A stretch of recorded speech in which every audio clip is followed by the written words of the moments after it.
My name is Marge Meserve. My husband and I came to Bowling Green in 1973, which makes us almost local. My career, my day job was a medical technologist at Wood County Hospital, but I liked to play in the dirt and play with fire. And so I started taking ceramics classes and eventually wanted to get a master's degree in ceramics while I was still working. And it was at a time when the faculty told you to do something, you actually did it. And the faculty asked me to get another studio area, and they chose enameling for me. At that time, Hal Hasselschwert was in charge of the enameling program, and he was a very enthusiastic teacher. And I stuck with enameling more than ceramics.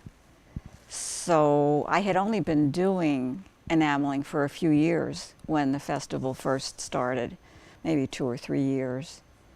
And it was very amazing that I was juried into the first festival. I was really happy about being able to show my work in Bowling Green. So you must have been pleased when you heard about this festival. And was this your first time ever exhibiting in it? Yes. And, you know, big baby artist, you're afraid of everything. You're afraid to submit your work because it's horrible and nobody will like it, nobody will buy it. And then the procedure at that time was slides. You had to have slides of your work and mail them in. And then the jurors, I think, were local for the first couple of years. It was nice to hear them say that the work looked so good when it was projected onto the screen. And that first festival was amazing, just the amount of support that the town gave to the festival. Even though it was problematic in terms of weather. I think the art show it was sort of cloudy and a little bit rainy, but the art show went off as well. Everybody, you know, it was a dark and stormy night. Well, everyone's story would say it was a dark and windy day, and then we closed up 5 or 6, 7 o'clock, something like that, and then the rains came, and Leon Redbone went into church to sing. Right. So How successful was that for you? Did you sell much, or was it more a matter of just having your work out there? it was having the work out there. You know, I did look back, and I managed to find all my inventories from the festivals, and that first year I made $700.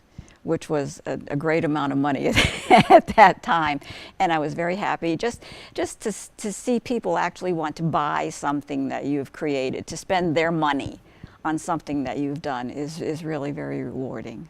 And over the years, you've been in all 20. This will be the 25th festival. You've been in all 25 of them. Yes. You were in the jury show some year. You were in Wood County for a few years as well? Yes, and that's the great part of this festival, because people who come to it don't realize that there's a difference in the artists, that some are supposed to be highfalutin and some are supposed to be just locals. The art is the same in each place, and the Invitational is sometimes called the party place because it gets a little rowdy there, and you know, it's really immaterial. People will come and look at art in each place, and they'll buy art from each place. And the locals were always, what is it, a 30-mile radius, I believe, 5-mile radius. are allowed to apply. But then the university, the clay club, the glass club, then the high schools, then Montessori. Now everybody is involved in it. You know, it has evolved that way through the years. How has it helped your work evolve to be able to show it every year, to have a place where you could show it every year and have a venue to exhibit your work? Has it helped your work at all? It has, because there is no real enamel guild in the area. So getting feedback from people who come back each year to see what I have and to see what I'm offering this year is good. It also helps because I get to see other artists and talk to other artists and see how they do even their displays besides their art. Right, and I think if you can tell the story about, at one point you got some direct feedback from the jurors that helped sort of step up You're kind of stealing my thunder. I had that for later on. No, the judges come around and they have a scribe with them who will take down what the juror says about the work or the display. And after one festival, Linda Brown, who was head of the Visual Arts Committee at that time, stopped at my tent and said, you know, your work is good, but it's not displayed well. You should do this, this, this, and this according to the judges. And it was a great help because it forced me to consider myself more professional, not a hobby, a business. So it evolved that way. Besides the art of evolving, the business aspect of it evolved, and the professional display. And the next year I got an award, so it worked. Did it help you at other festivals as well? It did. Hey, this is the best one. I'm not lying here because it's true. They pamper the artists. They, the directions, the committees, but it made me feel that I was able to compete or to be on a par with other artists. So how many other festivals at your busiest? I know you're sort of tapering off your involvement now, but at your busiest, how many festivals did you do? We only did 2 or 3 a year, and I say we because my husband, my roadie, my hornet killer, does it. We did Traverse City and Kettering, Washington, Ohio. 2 or 3 a year was about all we could do, working full time.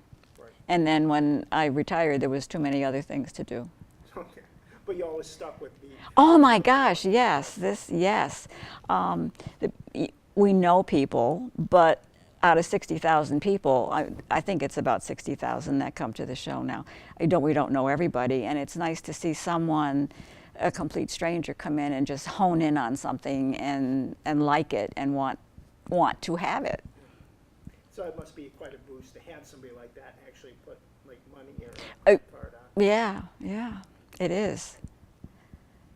So can you tell me, just relate a couple of instances of sort of what makes the Black Swamp special for you? A couple things that have happened during your tenure there? Well, the most interesting thing I think would be when I have won a few prizes, honorable mentions and 3D award, but none of that could have happened if on that first stormy weekend people didn't come out and support it, if people didn't come back year after year and say, what have you got for me this year, if someone didn't come around with a cup of coffee, actually bring a cup of coffee to the tent while we're setting it up, allow someone to sit while I can go to the bathroom, things like that.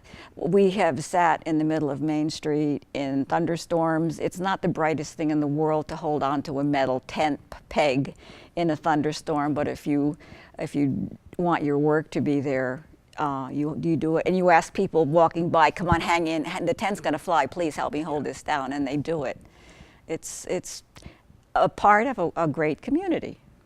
So talk about one of the parts that people don't see, festival goers don't see, is what's, that setup at, the setup at dawn. Literally, people show up at 5 a.m. to set up that village of art. They do, and it's dark. Thank God for streetlights. A few times it has rained when we're setting up. That's the worst. But if you can get through the setup without killing your spouse, it's going to be a good show.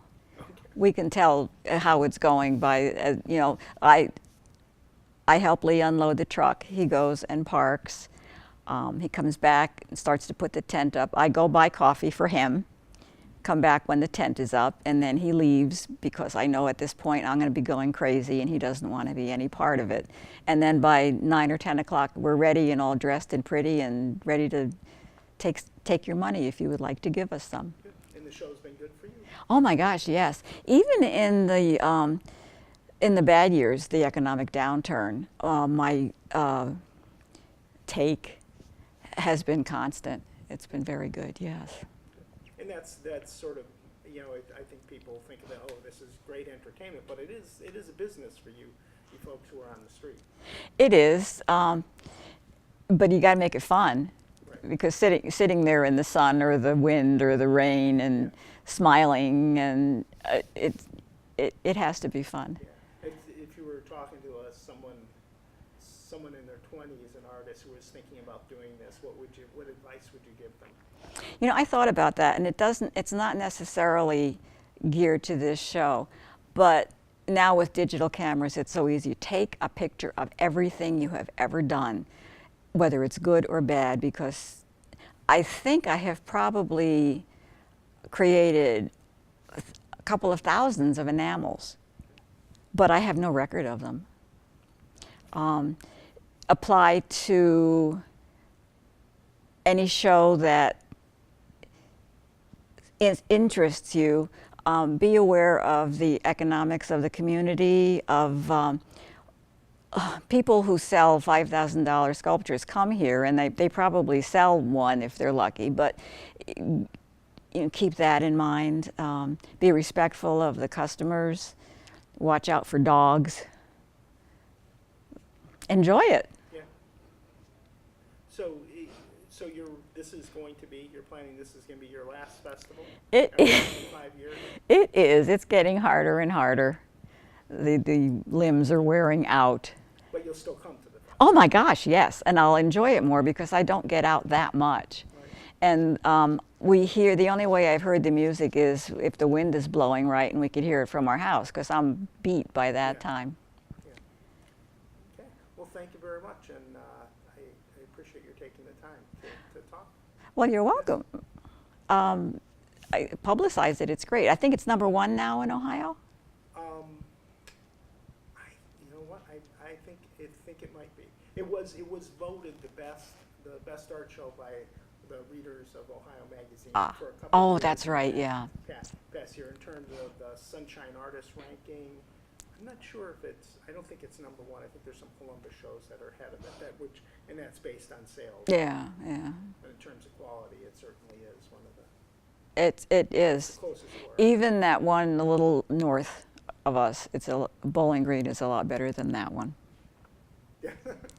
Yes. Right. Okay. Thanks a lot, Marge. Well, you're welcome. Very good.